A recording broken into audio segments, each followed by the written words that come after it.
ये तो सीधे सीधे केंद्र सरकार सुप्रीम कोर्ट को चुनौती दे रही है कि तुम जो मर्जी ऑर्डर कर लो, तुम्हारे सारे ऑर्डर हम 2 मिनट के अंदर ऑर्डिनेंस लाके बिल लाके सब खत्म कर देंगे। सुप्रीम कोर्ट की इंसल्ट की जा रही है। This is a direct contempt of supreme court. नमस्कार दोस्तों, ऑनरेबल सुप्रीम कोर्ट की कॉन्स्टिट्यूशन बेंच ने मई 11 को एक जजमेंट पास की जिसमें उन्होंने दिल्ली गवर्नमेंट को बहुत सारी पावर्स दी और लेफ्टिनेंट गवर्नर यानी कि एलजी की पावर को काफ़ी हद तक रेस्ट्रिक्ट कर दिया।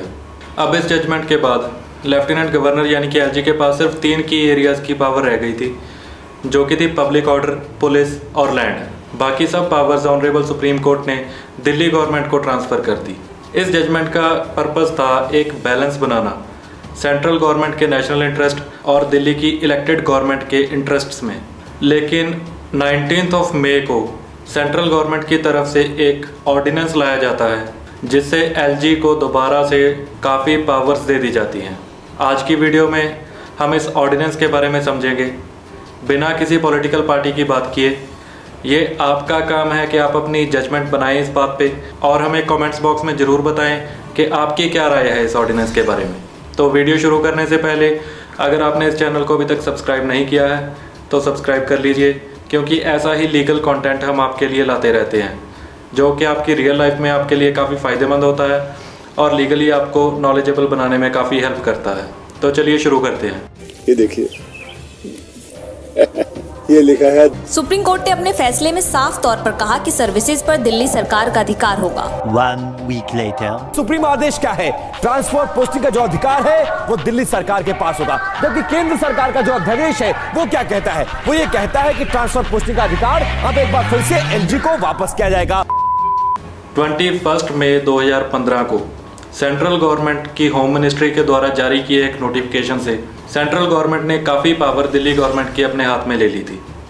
उस नोटिफिकेशन की वजह से दिल्ली गवर्नमेंट और सेंट्रल गवर्नमेंट में काफ़ी टसल देखने को मिली। अब इस 19 मई वाले ऑर्डिनेंस से सेंट्रल गवर्नमेंट ने एक बार फिर कोशिश की है कि वही 2015 वाला स्टेटस दोबारा से रिस्टोर किया जाए और एलजी को सारी पावर्स दोबारा से दे दी जाए। ये 2015 वाले नोटिफिकेशन में दिल्ली के एलजी को ये डिस्क्रिशन दे दी गई कि वो दिल्ली के चीफ मिनिस्टर से कंसल्ट करना चाहते हैं या नहीं कोई फैसला लेने के लिए।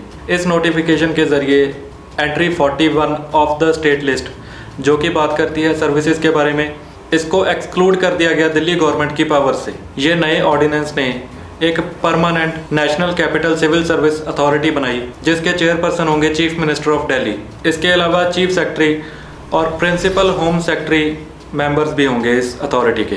ये अथॉरिटी दिल्ली गवर्नमेंट के अंडर काम करने वाले सभी सिविल सर्विस ऑफिसर्स पे अथॉरिटी रखेगी, सिवाय पब्लिक ऑर्डर, पुलिस और लैंड के।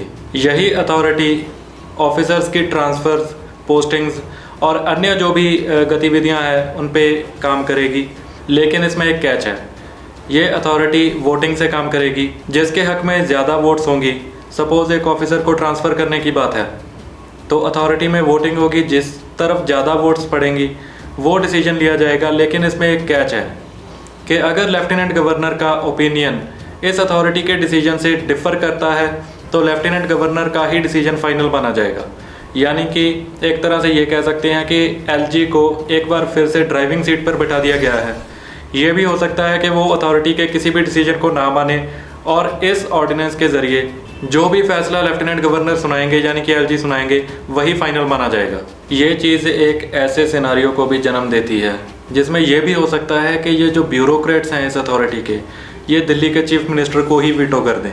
ये ऑर्डिनेंस कहता है कि chief secretary will of officers को रिप्रेजेंट करते हैं। क्या ऐसा नहीं लगता कि ये अथॉरिटी बनाना एक अटैम्प्ट है सिविल सर्विस ऑफिसर्स को इलेक्टेड मिनिस्टर्स जो कि विल ऑफ पीपल को रिप्रेजेंट करते हैं उनकी एडमिनिस्ट्रेटिव पावर से हटाकर एक पावर लॉबी बना देना। जबकि कोर्ट ने अपने डिसीजन में ये कहा था कि civil service officers ministers of elected government को अकाउंटेबल होंगे, यानी कि जवाबदेह होंगे, और मिनिस्टर्स जो हैं वो लेजिस्लेचर को जवाबदेह होंगे और लेजिस्लेचर पीपल ऑफ दिल्ली यानी कि दिल्ली की जनता को जवाबदेह होगी।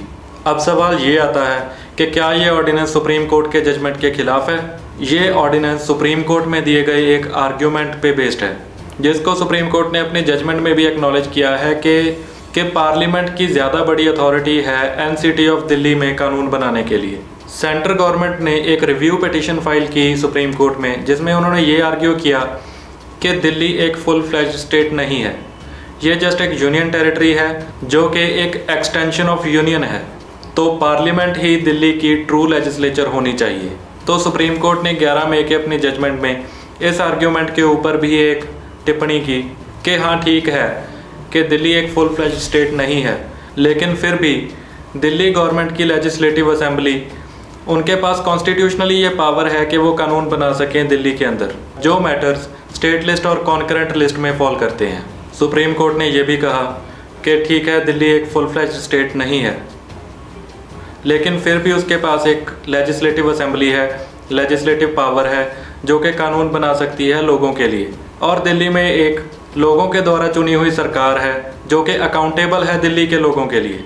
यही बात सुप्रीम कोर्ट ने अपनी एक 2018 के जजमेंट में भी कही थी कि चाहे दिल्ली पूरा स्टेट नहीं है, लेकिन फिर भी कंसेप्ट ऑफ फेडरलिज्म उस पर अप्लाई अभी भी होता है। अब बात कर लेते हैं कि इस ऑर्डिनेंस से दिल्ली के एलजी की पावर्स पर क्या फ़र्क पड़ता है। इस ऑर्डिनेंस के ज़रिए दिल्ली के एलजी को एक बार फिर से ड्राइवर सीट पर लाया गया है, क्योंकि दिल्ली के एलजी की ही फाइनल डिसीजन को माना जाएगा किसी भी फैसले को लेने के लिए। मई 11 की सुप्रीम कोर्ट की जजमेंट ने एलजी को बाध्य कर दिया था कि वो दिल्ली गवर्नमेंट की रिकमेंडेशंस को मानेंगे, लेकिन इस ऑर्डिनेंस के बाद दिल्ली के एलजी का फाइनल डिसीजन ही फाइनल माना जाएगा। दिल्ली की गवर्नमेंट क्या कहती है, क्या रिकमेंडेशन देती है, उसका कोई मतलब नहीं। अब सवाल ये आता है कि इस सब के बाद आगे क्या।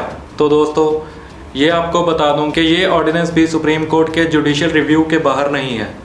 इसके बारे में सुप्रीम कोर्ट अपना जुडिशियल रिव्यू करेगा, और अगर इस ऑर्डिनेंस को सुप्रीम कोर्ट में चैलेंज किया जाता है तो सेंट्रल गवर्नमेंट को ऐसी बात बतानी पड़ेगी कि उनको ऐसी क्या इमरजेंसी आई कि उनको इतनी जल्दी, जैसे आप देख सकते हैं कि 11 मई को सुप्रीम कोर्ट की जजमेंट आई और 19 मई को ये ऑर्डिनेंस दोबारा सेंट्रल गवर्नमेंट की तरफ से लाया गया, तो उनको ये कोर्ट में क्लैरिफाई करना पड़ेगा कि ऐसी कौन सी इमरजेंसी थी जो इतनी जल्दी ये ऑर्डिनेंस उनको लाना पड़ा। ऐसे क्या एक्स्ट्रा ऑर्डिनरी सर्कमस्टांसेस थे इस ऑर्डिनेंस को लाने के पीछे।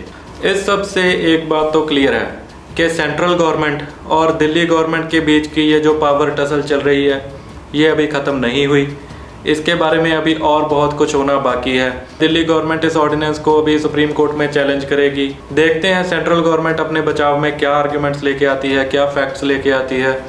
जब भी ऐसा कुछ होगा तो हम आपके लिए अपडेटेड वीडियो ज़रूर बनाएंगे। ये वीडियो आपको कैसा लगा कमेंट्स बॉक्स में ज़रूर बताइए, और अभी तक अगर इस चैनल को आपने सब्सक्राइब नहीं किया है तो सब्सक्राइब कर लीजिए। तो मिलते हैं नेक्स्ट वीडियो में, तब तक के लिए जय हिंद, जय भारत।